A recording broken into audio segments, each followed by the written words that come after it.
Hello dear friends, welcome. This is a new series on this little saxophone YouTube channel. What I would like to do is just tell some stories from the past, some tales of the trade, let's say.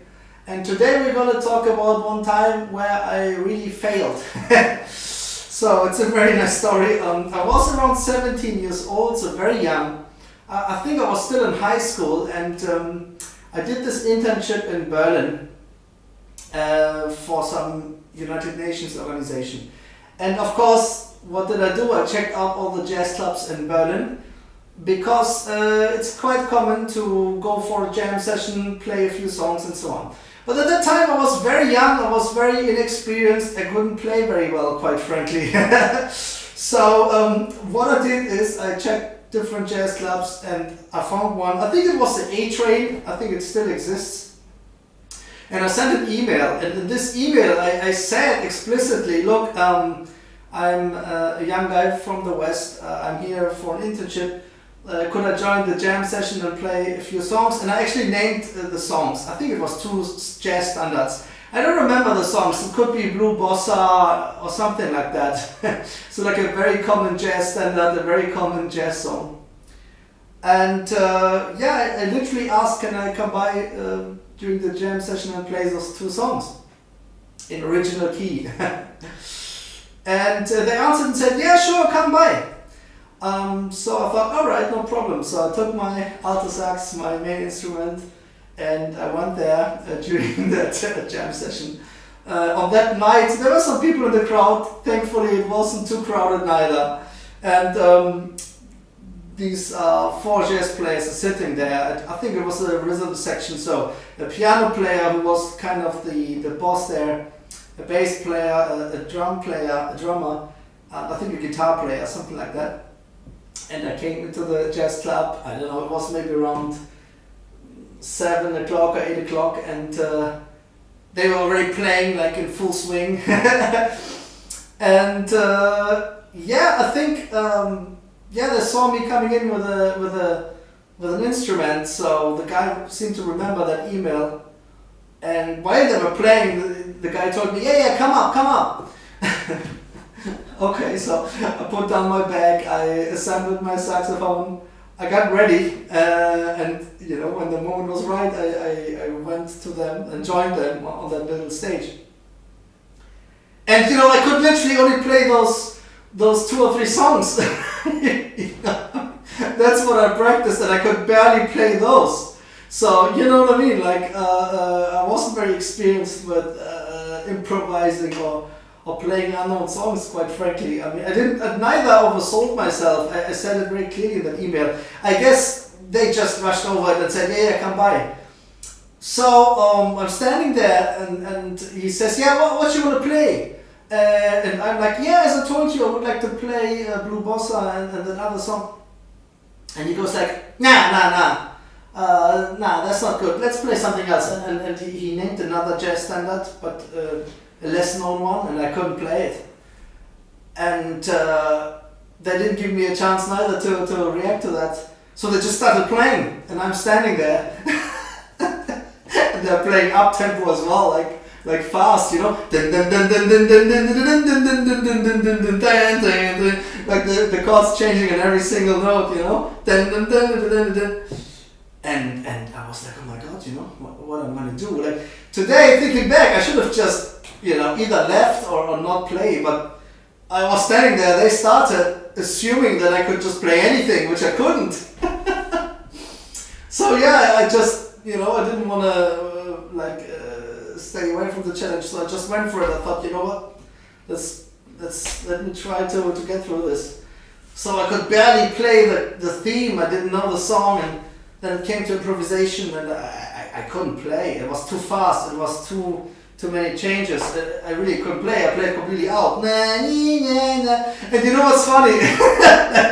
Some very experienced players, they do that on purpose. At the beginning of the solo, they play out, like completely out, and then they get into it. It's like an effect. And maybe they thought that's what I'm doing at the beginning, right? Like playing out, to then get into it. that wasn't the case. I couldn't play it. So I literally just played those notes. It didn't work at all. I was out of time. I was out of key. It didn't work. And at some point I realized, I couldn't play it. So the guy looked at me. It was quite nasty. He wasn't very friendly, I remember. And they kind of kicked me off stage, really, They said, look, bro, this doesn't work. Please leave. I think it was even during the song still. What I mean?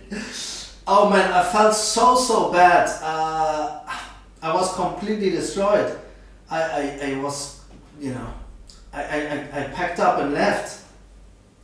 I was crying, I went to the bus station, I took the bus home, I felt like the biggest clown on earth.